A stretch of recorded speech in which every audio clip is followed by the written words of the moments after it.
Welcome back to Throttle Tribe. Today, we're counting down 7 Japanese motorcycles you'll likely outgrow far too fast, not because they're bad bikes, but because experienced riders quickly find their limits. If you've ever thought, this is nice, but I already want more, you're in the right place. Let's start the countdown. Number 7, Yamaha MT-03. The Yamaha MT-03 is what I'd call a very polite motorcycle. And to be fair, Yamaha absolutely nailed that mission. This bike is powered by a 321 cubic centimeters parallel twin, making about 42 horsepower, and it's one of the smoothest small engines you'll ever ride. It starts every morning, never complains, and behaves exactly the way you expect, kind of like that friend who always shows up on time and never causes drama. Around town, the MT-03 feels light, nimble, and stress-free. The clutch is forgiving, the throttle is smooth, and the bike feels slim between your legs, which senior riders will appreciate, especially in traffic or tight parking lots. The upright riding position is comfortable, visibility is excellent, and the seat height is friendly for most riders. No surprises here, and honestly, that's a good thing. But here's where things start to change. Once you take it on the highway, the MT-03 begins to show its age and its size. The engine doesn't feel relaxed. It feels busy, like it's saying, "Are we there yet?" Passing a car isn't instinctive. You have to plan it. Twist the throttle, wait a moment, check your mirrors again, and then maybe pass. Vibration starts creeping in at higher RPMs, and the suspension, clearly tuned to keep the price down, reminds you this bike wasn't designed for long, fast days in the saddle. For newer riders, the MT-03 is confidence-inspiring. But for experienced riders, especially senior riders who already know what smooth torque and relaxed cruising feel like, that confidence quickly turns into limitation. There's no strong mid-range punch, no emotional pull, no moment where the bike makes you grin inside your helmet. The MT-03 is respectful, it's polite, it's well-mannered. And honestly, that's exactly why many riders outgrow it. Now don't get me wrong, this is a great motorcycle for the right person. But if you've been riding for years and you value comfort, torque, and effort-free riding, this one might feel more like a stepping stone than a long-term companion. If this sounds familiar, hit the like button. It really helps the channel. And if you're a rider who prefers bikes that feel relaxed, comfortable, and built to last, subscribe to the channel, because the next bikes on this list might surprise you. Let me know in the comments. Have you ridden the MT-03, and did you outgrow it too? Number 6. Kawasaki Ninja 400. Now let's talk about the Kawasaki Ninja 400. This bike is often called the perfect motorcycle. And honestly, for many riders, it is, at least at first. With around 45 horsepower, a feather-light chassis, and razor-sharp handling, the Ninja 400 feels quick, playful, and extremely forgiving. On twisty roads, it's an absolute joy. Kawasaki really nailed the engineering here. It's smooth, predictable, and confidence-inspiring, especially when you're carving corners without trying to prove anything to anyone anymore. And senior riders will understand this part immediately. The engine loves to rev, and I mean really loves it. To get the excitement, you have to keep it spinning high in the RPMs. And after years of riding torquey machines, many experienced riders start thinking, do I really want to work this hard just to pass traffic? Then there's the ergonomics. At first, it feels sporty and fun, but after an hour or two, the wrists start talking. The neck joins the conversation. And the shoulders? Oh, they definitely have opinions. This is where your body gently reminds you that you're no longer 25. And that's perfectly okay. The Ninja 400 is engaging, lightweight, and energetic. But over time, it can feel a little busy and a little demanding. It's the kind of motorcycle that makes you smile all season long, and then, very politely, asks to be replaced by something with more comfort, more torque, and a little less drama. If you've ever owned one or thought about it, hit that like button so YouTube knows you're still riding strong. And if you enjoy honest motorcycle talk made for real riders, not influencers chasing wheelies, subscribe to the channel. Because up next, things get even more interesting. At number 5, Honda Rebel 500. Now, let's talk about the Honda Rebel 500, the motorcycle equivalent of a very comfortable recliner.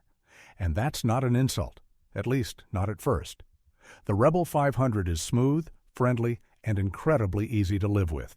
Its 471 cubic centimeters parallel twin engine delivers predictable, well-mannered power, Honda-level reliability, and fuel efficiency that won't upset your retirement plan.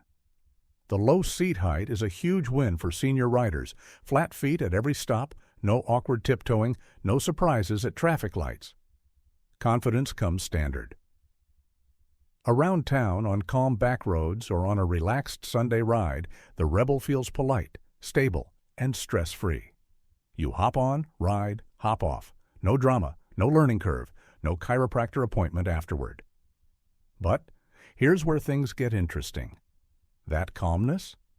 Over time, it becomes the problem. For experienced riders, especially those who've owned bikes with real personality, the Rebel's engine can feel a little too well-behaved. There's no strong torque punch, no moment where the bike makes you grin inside your helmet and think, "Yep, this is why I ride." It does the job, faithfully, but it rarely stirs the soul. The suspension is tuned for comfort, not communication. It absorbs bumps nicely, but it doesn't tell you much about the road. After a few months, many riders realize something surprising. They're riding less, not more. Not because the bike is bad, but because it doesn't invite you out to the garage. The Honda Rebel 500 is an excellent re-entry bike. It's perfect if you're coming back to riding after a long break. It's forgiving, reliable, and easy on the body. But for many senior riders, it's not a forever bike. If this kind of honest breakdown helps you avoid expensive mistakes, hit that like button. It really helps the channel. And if you want more real-world motorcycle advice made for riders who've been around the block a few times, make sure to subscribe. You won't regret it. Now, let's move on to number 4, because this next bike might surprise you. Number 4, Suzuki SV650. Yes, the Suzuki SV650. If motorcycles had a Hall of Fame for common sense, this one would have its own wing. The SV650 is one of the most respected middleweight bikes ever built, and that reputation is well earned. Its 645 cubic centimeters V-twin puts out about 70 horsepower, but numbers don't tell the whole story. What matters is that meaty mid-range torque, the smooth pull out of corners, and that unmistakable V-twin sound that still makes grown riders smile inside their helmets. It's light, predictable, easy on the wrists, easy on the knees, and, let's be honest, easy on the wallet. For senior riders, that's already 3 big wins. The riding position is friendly, the clutch is forgiving, and the engine is so reliable it feels like it was designed by engineers who hate drama. But here's the thing, seasoned riders notice pretty quickly. You figure it out. Once you understand what the SV650 can and can't do, the excitement starts to level off. The suspension is basic, fine for Sunday rides, not so inspiring when you start pushing. The electronics are minimal, which some of us appreciate, but others start wishing for just a little more modern help. And while the engine is fun, it doesn't really grow with you as your skills and expectations evolve. At some point, the SV650 stops being a thrill and becomes a benchmark. You compare other bikes to it, you recommend it to friends, you defend it online, but you don't always keep it forever. And that's not a failure, it's a compliment. If you've owned an SV650, hit the like button. You know exactly what I'm talking about. And if this kind of honest, no-nonsense motorcycle talk speaks to you, subscribe to the channel, because we're just getting warmed up. Next bike might surprise you. Number 3, Yamaha XSR 700. Now this one hurts a little, because the Yamaha XSR 700 looks like it was designed by someone who truly understands motorcycles. Retro styling, modern tech, and that legendary 689 cubic centimeters CP2 parallel twin engine Same reliable motor found in the MT-07 and Tenere 700. Torque comes in early, throttle response is sharp, and around town it feels light, playful, and almost mischievous. At first you'll think, yep, this is the one. But then, reality sets in. For experienced riders, especially those who've logged thousands of miles, the cracks start to show.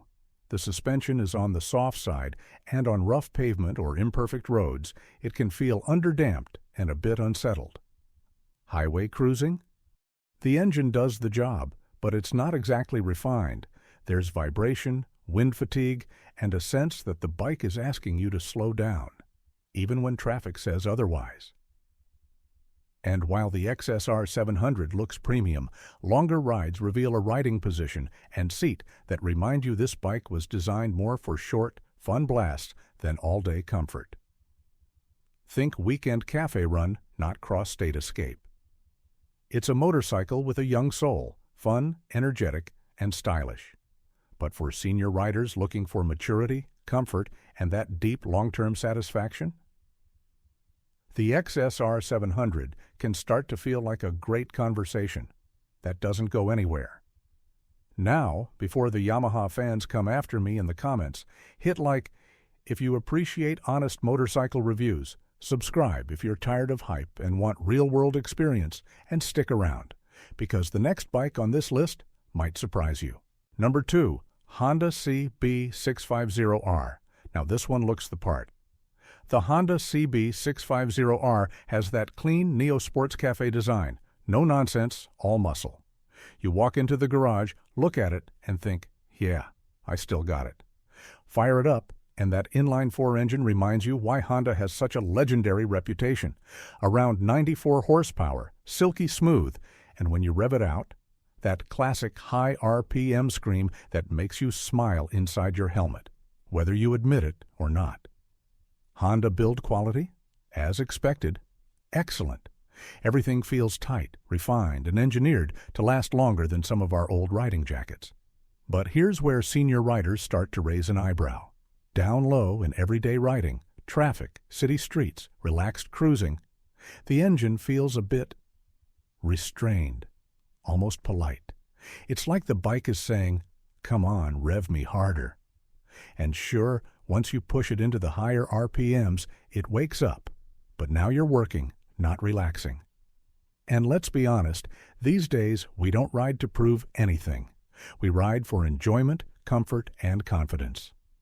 The CB650R sits in a strange middle ground. It's not quite a sport bike, but it's also not fully comfortable. On longer rides, you start to notice it. The posture, the firmness, the lack of that effortless torque that bigger displacement bikes give you without asking for permission. Is it impressive? Absolutely. Is it reliable? No question. But long-term, emotionally fulfilling? That's where it falls short. It's like dating someone who looks great, sounds great, but doesn't quite get you. Now, if you're enjoying this breakdown from a real rider's perspective, do me a favor. Hit the like button, subscribe to the channel, and stay with us, because number 1 is a bike that truly understands what senior riders want today. Trust me, you don't want to miss it. Number 1, Kawasaki Z650. The Kawasaki Z650 is what I like to call the almost perfect motorcycle. On paper, it's hard to argue with. You get around 67 horsepower, a smooth parallel twin engine, modern electronics like traction control and ABS, an upright riding position that's easy on the knees and lower back, and classic Kawasaki reliability. This is a bike that starts every morning, doesn't complain, and never asks for drama. And that's kind of the problem. The engine is smooth, very smooth, but it doesn't exactly stir the soul. The suspension does its job well, but it won't make you say wow when the road gets twisty. After a season or two, many riders realize the Z650 feels more like a very good appliance than a lifelong riding partner. It's like a comfortable pair of shoes. They fit perfectly, but you don't tell stories about them. For senior riders especially, the Z650 makes a lot of sense. It's light, manageable, easy to live with, and won't punish you after a long ride. But once the honeymoon is over, some riders start asking themselves, is this bike exciting me, or is it just there? You don't regret owning a Z650, you just don't miss it when it's gone. Now, if you want to know which motorcycles just keep running forever, no matter how many birthdays you've had, or how many miles are on the clock, you'll want to stick around. If you spotted your next ride today, hit that like button, subscribe to the channel so you don't miss the next list, and drop a comment. Which bike would you trust for a long, comfortable grand tour? Ride safe, ride smart. And remember, age is just a number, but reliability is everything. We'll see you in the next one.